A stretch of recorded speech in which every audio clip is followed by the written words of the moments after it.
야고보서는 우리가 아는 것처럼 각 지역에 흩어져서 믿음의 싸움, 믿음의 시련 속에 살아가는 성도들을 위로하고 격려하기 위해서 야고보 사도가 기록한 서신입니다. 야고보는 시험당하는 성도들을 위해서 안타까운 마음으로 권면합니다. 그 내용인즉슨 우리가 읽지는 않았지만 앞에 시험이 찾아올 테니 낙심하지 말고 두려워하지 말고 잘 이겨내라. 그러면 이 시험을 통해서 너희가 더 강하여지고 더 성장하고 온전해질 거다라고 위로를 합니다. 누구에게나 시험은 찾아온다고 말합니다. 그러니 시험이 찾아올 때 이상한 일 당하는 것처럼 이상히 여기지 말고 올 것이 왔구나 라고 생각하면서 잘 견뎌내고 이겨내라는 것입니다. 그러면 이 시험을 통해서 너희가 더 강해지고 온전해지고 더 우리 주님을 닮아가게 될 거다. 그런데 이런 시험을 당할 때 우리 모든 성도들이 공통적으로 느끼는 오해 한 가지가 있습니다. 그게 뭐냐면 나만 이런 시험을 당한 것 같다라는 생각입니다. 그런데 성경을 보면 나만 이런 시험을 당하는 것은 아닙니다. 모든 사람이 다 시험을 당합니다. 때와 방법만 다를 뿐. 그러니 나만 시험을 당한다고 오해하지 마시기 바랍니다. 모든 사람이 다 똑같이 어려움을 통과하고 있습니다. 모든 사람이 다 시험을 당하고 시련을 겪고 오고 있습니다. 이 과정은 모두가 통과해야 될 과정입니다. 그러니 다시 한번 당부드립니다. 시험이 찾아오면 올 것이 왔구나 라고 생각하시길 바랍니다. 그래도 어때요? 당해보면 시험은 어떻습니까? 쉽습니까? 어렵습니까? 어렵죠. 고통스럽습니다. 그 순간은 참 마음이 힘듭니다. 그래서 야고보 사도는 성도들에게 뭐라고 말하냐면 그것을 알고 성도들에게 권면하기를 시험이 찾아올 거고 그 시험이 오면 많이 힘들 거다. 그때 너희는 기억하고 하나님께 기도해라. 하나님께 부르짖어라. 하나님께 구해라. 그러면 하나님이 이 시험을 잘 이겨낼 수 있도록 지혜를 주실 거다라고 말합니다. 뭘 주신다고요? 지혜를 주신다. 하나님은 시험을 이길 수 있는 지혜를 주실 테니 너희에게 시험이 찾아오면 낙심하지 말고 두려워하거나 염려하지 말고 너희는 하나님께 구해라. 어떻게 해요? 하나님 이 시험을 이길 수 있는 지혜를 주십시오. 그런데 오늘 본문을 쭉 이어서 묵상하면 이런 하나님께 기도하고 하나님 앞에 지혜를 구할 때 명심해야 될 게 있습니다. 그게 뭐냐? 하나님을 믿는 것입니다. 한번 따라합시다. 하나님을 믿어야 한다. 네. 우리가 하나님 앞에 기도할 때 야고보 사도가 우리에게 당부하는 게 뭐예요? 의심하지 말고 하나님을 믿으라라는 것입니다. 그래야 우리가 하나님으로부터 이런 은혜를 입을 수 있다라고 말합니다. 그러면 하나님을 믿는다는 게 뭐냐? 뭘 믿으라는 거냐? 성경의 가르침에 의하면 우리가 하나님 앞에 기도하고 하나님 앞에 지혜를 구할 때 반드시 믿어야 될 것은 뭐냐? 하나님이 이 모든 세상을 다스리고 계신다는 것을 믿어야 합니다. 성경에 보면 한나라는 여인이 나옵니다. 이 한나는 믿음이 참 좋은 여인이었습니다. 그런데 뭐가 없었을까요? 아이가 없었습니다. 결혼을 하고 시간이 많이 지났는데도 아이를 낳지를 못합니다. 결국 보다 못해서 남편이 자기가 아이를 낳지 못하니까 어떻게 돼요? 첩을 하나 얻습니다. 분인나라는 첩을 드리게 됩니다. 시간이 지나서 이 분인나라는 첩은 뭘 낳아요? 아들을 낳습니다. 그런데 여전히 자신은 아들을 낳지 못하는 거예요. 마음이 무너지고 너무너무 고통스러운 나머지 한나가 성전을 찾아서 하나님 앞에 간절하게 기도합니다. 내용인즉슨 소개되어 있지는 않지만 짐작할 수 있죠. 하나님, 왜 나에게는 자녀가 없습니까? 왜 나에게는 자녀가 없습니까? 그렇게 하나님 앞에 간절히 기도하고 하나님 앞에 부르짖던 어느 날 제사장을 통해서 하나님이 위로를 주셨어요. 응답을 주십니다. 그리고 하나님을 믿고 집으로 돌아갔는데 무슨 일이 일어납니까? 하나님이 자녀를 주십니다. 그 한나를 통해서 태어난 자녀가 세상을 변화시킨 사무엘입니다. 이 사무엘을 낳고 한나가 비로소 깨닫습니다. 그리고 하나님 앞에 이렇게 고백합니다. 들어보세요. 여호와는 죽이기도 하시고 살리기도 하시며 수월에 내리기도 하시고 거기서 올리기도 하시는도다. 여호와는 가난하게도 하시고 부하게도 하시며 낮추기도 하시고 높이기도 하시는도다. 가난한 자를 진토에서 일으키시며 빈궁한 자를 거름더미에서 올리사 귀족들과 함께 앉게 하시며 영광의 자리를 차지하게 하시는도다. 땅의 기둥들은 여호와의 것이라 여호와께서 세계를 그것들 위에 세우셨도다. 한마디로 하나님이 세상을 다 다스리시고 사람을 살리기도 하시지만 죽이기도 하시고 때로는 넘어지기도 하시지만 일으키기도 하시더라. 여러분, 세상 만사가 다 주님의 손 안에 있습니다. 이걸 믿으셔야 돼요. 우리에게 찾아온 시험도 우리 주님의 손 안에 있음을 믿으시기 바랍니다. 우리가 지금은 이해할 수 없지만 하나님께서 어떤 계획을 가지시고 이 시험이 우리에게 다가오는 것을 허락하신 줄 믿으시기 바랍니다. 또 한 가지 우리가 믿어야 될 것은 아울러서 하나님께서 지금 우리의 형편을 다 알고 계신다. 따라합시다. 하나님은 우리의 형편을 잘 아신다. 네, 완전하게 아십니다. 성경에 말하죠. 마태복음 6장 8절 너희에게 있어야 할 것을 하나님 너희 아버지께서 아시느니라. 하나님이 모르실 것 같니? 하나님이 지금 네 형편과 네 상황을 모르셔서 하나님이 지금 너를 돕지 않거나 너에게 신경을 쓰지 않거나 그럴 것 같니? 아니야. 하나님이 지금 너의 형편을 누구보다 잘 아셔. 다 보고 계셔. 다 살피고 계셔. 지금 내가 어떤 상황 속에 있는지 우리는 지금 죽을 것 같고 고통스럽고 이제 곧 무너질 것 같은 그 순간도 우리 주님이 알고 계십니다. 하나님은 우리의 상황도 우리의 한계도 우리에게 필요한 것도 주님이 다 알고 계십니다. 그러니 주님을 믿으십시오. 주님을 신뢰하십시오. 네. 지금 우리 주님은 가장 완벽하고 가장 좋은 타이밍을 기다리고 있을 뿐입니다. 네. 우리 주님이 우리를 도우실 것은 틀림없는 사실입니다. 그러나 우리 주님께서 우리를 도우실 때 우리에게 가장 좋은 타이밍이 언제인지를 우리 주님은 알고 계시고 그때를 기다리고 있으니 여러분 믿으시고 기대하십시오. 가끔 영화를 보면 그런 장면들이 참 많죠. 그죠? 주인공이 정말 위기에 직면합니다.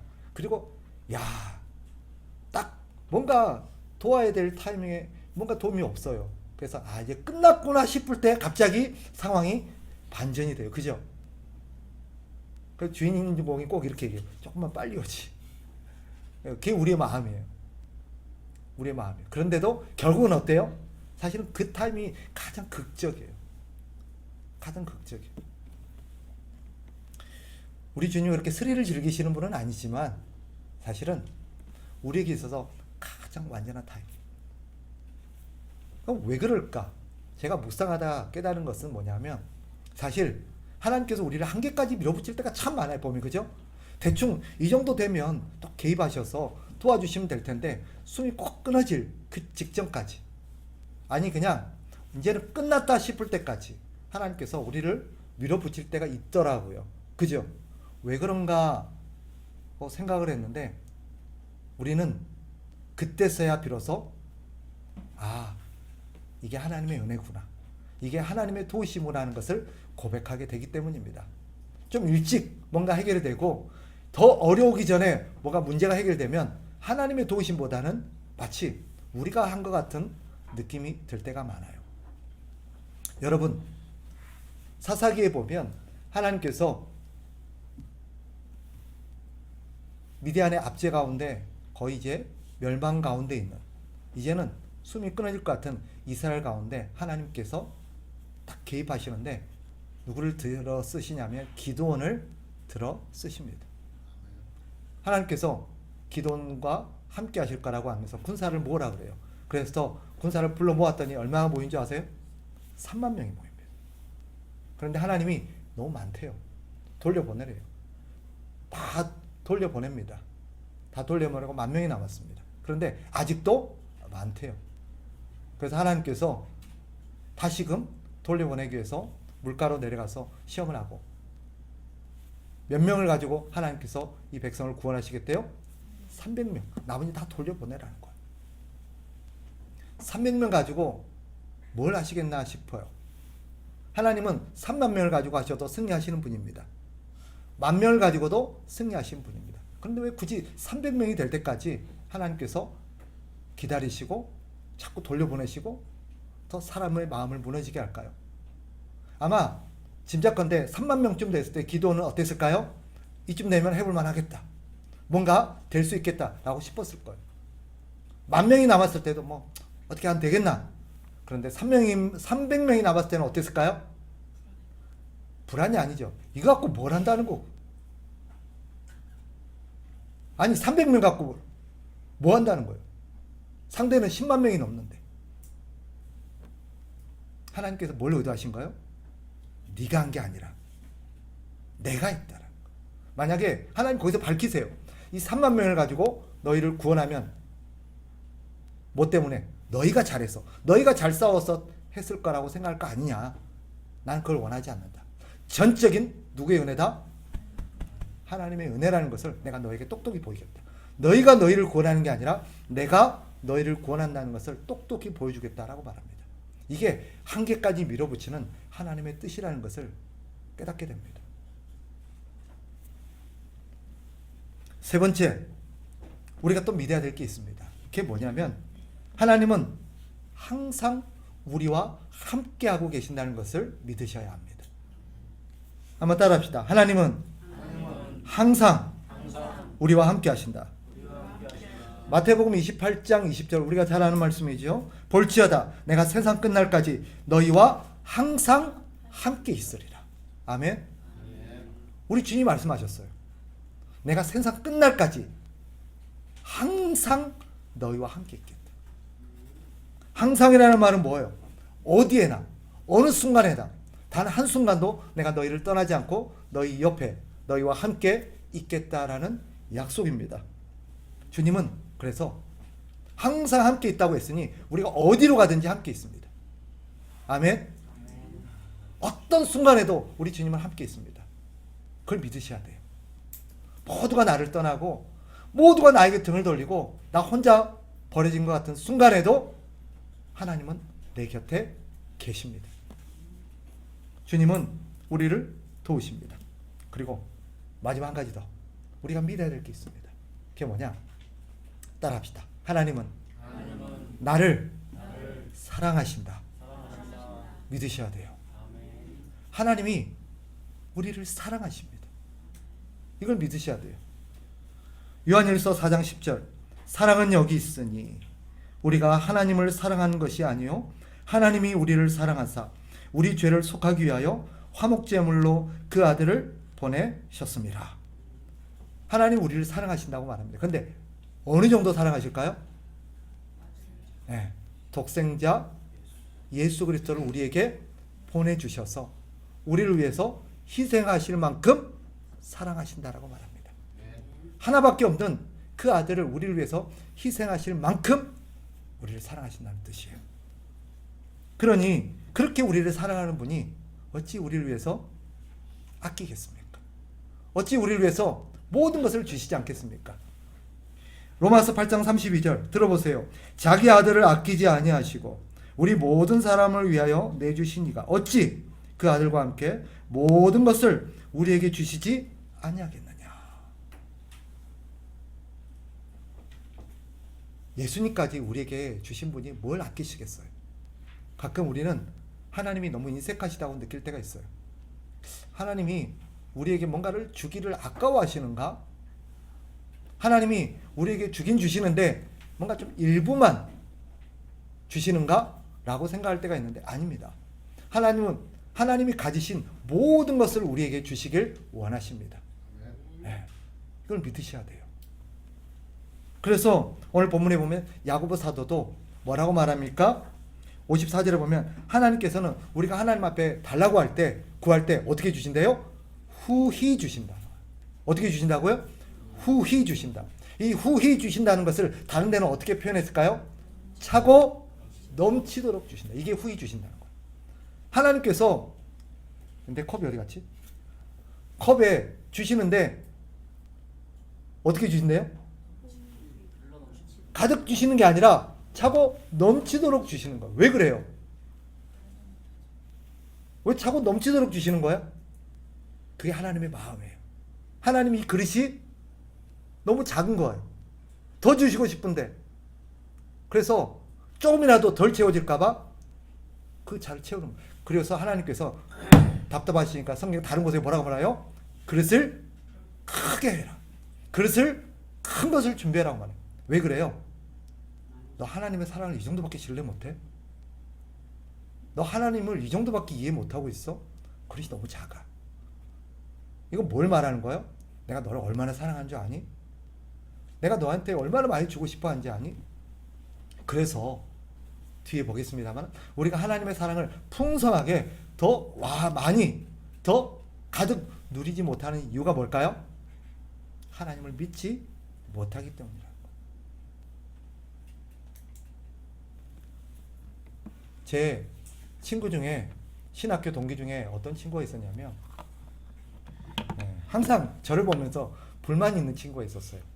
그게 뭐였냐면 신학생들이 매 학기마다 항상 학기가 돌아오면 고민하는 게 뭐예요? 등록금이에요. 등록금. 등록금 이제 때가 이제 등록해야 될 쯤이 되면 간절해지죠.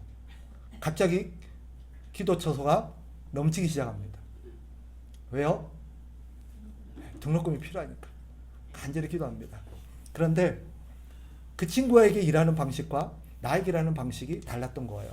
하나님은 저에게 등록금을 주신데 나눠서 주셨을까요? 한꺼번에 주셨을까요?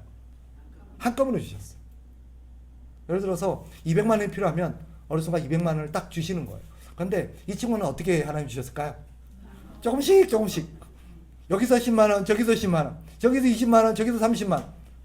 그래서 어떻게 시작부터 등록기한이 마감될 때까지 딱 채워서 딱 끝나는 거예요. 그러니까 그 순간까지 어때요? 애가 타는 거예요. 그러니까 나를 보면서 항상 불편한 거예요. 야, 하나님 왜 그러시냐? 물론 하나님께서 그 친구에게 일하시는 방법과 나에게 일하시는 방법이 다르죠, 그죠? 근데 이것은 물어봅시다. 사랑의 크기를 말합니까? 아니에요. 하나님은 똑같이 사랑하십니다. 우리도 자녀를 키워봐서 알잖아요. 그죠? 모든 자녀에게 똑같이 하지 않아요. 왜? 자녀마다 성향이 다르잖아요. 기질이 다르잖아요. 똑같이 할 수가 없어요. 이 자녀에게 검은 옷 사줬다고 이 자녀에게도 검은 옷 사줍니까? 아니죠. 마찬가지예요. 사랑의 크기가 다른 게 아니라 사랑의 방법이 다를 뿐입니다. 우리는 그 하나님을 신뢰하고 믿어야 돼요. 분명한 것은 하나님이 우리를 사랑하신답니다. 얼만큼? 아들 예수 그리스도를 주실 만큼. 그러니 성경이 뭐라고 말해요? 그런 아들조차도 우리에게 주신 분이 우리에게 뭘 아끼겠냐? 그러면 우리에게 필요한 건 뭐예요? 그 하나님을 믿는 거예요. 그 하나님의 사랑을 믿는 거예요. 하나님의 사랑을 믿는 사람의 그 믿음의 크기는 그릇의 크기와 비례하죠. 그죠? 하나님의 사랑을 많이 신뢰하는 사람, 적게 신뢰하는 사람은 그렇게 달라요. 자녀를 키워보면 아빠한테 뭘 달라고 할 때 요구하는 게 다른 사람이 있어요. 그렇지 않던가요? 아빠 용돈을 줘. 근데 용돈의 액수가 달라요. 어떤 아이는 아빠 나한테 용돈 10,000원만 줘. 어떤 아이는 아빠 나 용돈 5,000원만 줘. 왜 달라요? 믿음의 분량이 다른 거예요. 아빠는 10,000원 달라 해도 줄 뿐이야. 그런 애는 얼마 요구해요? 10,000원 요구해요. 우리 아빠는 5,000원 달라면 줄까? 믿음이 없는 애는 어때요? 5,000원을 달라면서도 쭈뼛쭈뼛해요. 아빠 5,000원만. 우리 애가 둘인데 애 둘이가 다르더라고. 내가 누구라고 말하지는 않겠는데 달라요. 여러분들도 그렇잖아요. 자녀를 키워보면 아버지의 사랑의 크기가 다른 게 아니라 이 자녀한테는 내가 10,000원만큼 사랑하고 5,000원만큼 사랑하지 않아요. 둘 다 10,000원어치 사랑해요. 아니 10,000원이 아니라 100,000원, 100,000원어치 사랑해요. 제가 갖고 싶은 거를 다 줄 만큼. 근데 아이들은 그 사랑을 신뢰하지 못하니까 어때요? 준비하는 그릇이 다른 거예요. 여러분 믿음을 가지세요. 야고보 사도는 말하죠. 하나님은 우리를 사랑하시는데 얼만큼 사랑하신다? 우리가 구할 때 후히 주실 만큼 사랑하신대요. 솔로몬 아시죠? 하나님께서 솔로몬을 왕으로 세우셨습니다. 그리고 왕으로 세워진 솔로몬은 나라를 이제 다스려야 되는데 그 당시 나이가 너무 어렸어요. 그래서 솔로몬은 나라를 어떻게 다스려야 될지, 어떻게 감당해야 될지 막막했습니다. 그래서 어떻게 합니까? 하나님 앞에 나가 기도합니다. 하나님, 내가 나라를 맡게 됐는데 이 나라를 어떻게 다스려야 될지 모르겠습니다. 이 나라를 잘 다스릴 수 있도록 지혜를 주세요라고 기도했습니다. 그런데 하나님은 지혜만 주셨을까요? 아니면 나머지도 더 주셨을까요? 네, 지혜뿐만 아니라 부와 귀도 주셨습니다. 그리고는 성경이 말하기를 솔로몬 이전에도 이후에도 없을 만큼 많은 부를 주셨다라고 말합니다. 하나님은 그런 분이세요. 하나님 그런 분이십니다. 또 한 가지, 하나님은 어떤 분이라고 말하느냐? 하나님은 5절에 보니까 후히 주시고 꾸짖지 아니하시는 분이라고 말합니다. 꾸짖지 아니하시는 분이다. 꾸짖는다는 말이 뭐냐? 원문을 찾아봤더니 흠을 찾지 않는다라는 뜻입니다. 무슨 뜻이라고요? 흠을 찾지 않는다. 즉 우리의 과거의 잘못이나 허물을 들춰내서 그걸 문제 삼는 분이 아니라는 것입니다. 우리는 과거에 우리의 행실이 좀 안 좋다거나 과거에 우리의 삶이 좀 문제가 있다고 해서 하나님이 야, 너 옛날에 그랬잖아. 너 옛날에 어떻게 했는지 기억 안 나? 너 그러고도 염치 없이 나한테 와서 지금 도움을 구해? 라고 말하실까요? 그런 분이 아니라는 거예요. 그런 거 절대 문제 삼지 않아요. 그래서 하나님은 어떤 분이래요? 우리의 허물을 절대 문제 삼지 않는데요. 동이 서에서 먼 것 같이 그것을 다 멀리 하시고 잊어버리시는 분이라고 말합니다. 다시는 것을 기억하지 않으시는 분이라고 우리에게 말합니다. 그러니 우리 하나님을 신뢰하십시오. 하나님 앞에 나아가서 자주자주 기도해도 우리 하나님은 절대 문제 삼지 않습니다. 가끔 저한테 찾아와서 이렇게 상담하는 분이 있습니다. 목사님,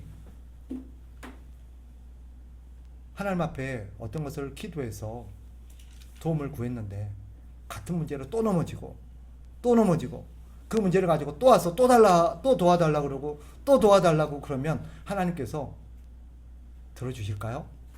하나님께서 그것을 괜찮다 하실까요? 그렇게 생각하는 분들의 마음속에는 하나님에 대한 어떤 그림이 있냐면 한두 번은 괜찮아, 그죠? 한두 번은 괜찮은데 또 실패하고 와서 하나님 앞에 하나님 또 실패했어요. 다시 한번 도와주세요. 그러면 하나님이 야, 몇 번이냐? 한두 번도 아니고 너 양심이 있어야지. 부끄럽지도 않니? 라고 생각할까 하는 그런 마음이 자리하고 있는 거예요. 사람은 그렇게 하죠, 그죠?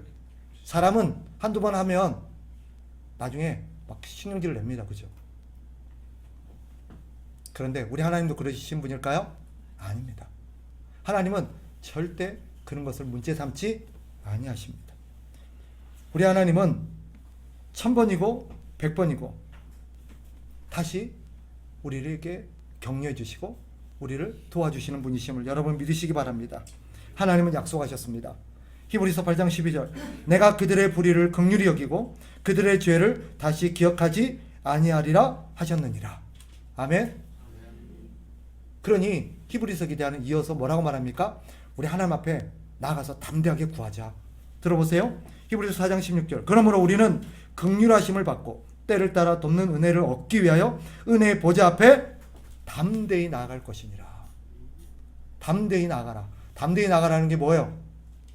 하나님을 믿고 두려워하지 말고 낙심하지 말고 머뭇거리지 말고 용기를 갖고 주님을 믿고 나아가라는 것입니다. 이 담대하라는 말은 직격하면 뻔뻔스러울 정도로 하는 뜻입니다. 하나님은 이렇게 우리를 사랑하시고 우리를 돕기 원하시는 분입니다. 아멘. 네. 그럼에도 하나님을 믿지 못하고 의심하는 자들이 있습니다. 야고보 사도는 그런 의심하는 자들이 하나님의 은혜를 누릴 수 없을 거라고 말합니다. 물어봅시다. 하나님의 은혜를 누릴 수 없는 게 하나님께서 그런 사람의 은혜를 안 주셔서 누리지 못할까요? 하나님은 주셨는데 자기들이 믿지 못해서 못 누린 걸까요? 네. 오해하지 마세요. 하나님이 은혜를 안 주셔서 못 누리는 게 아니라 은혜를 주셨는데도 본인이 믿지를 못해서 못 누리는 거예요. 마치 이것과 같아요. 하나님께서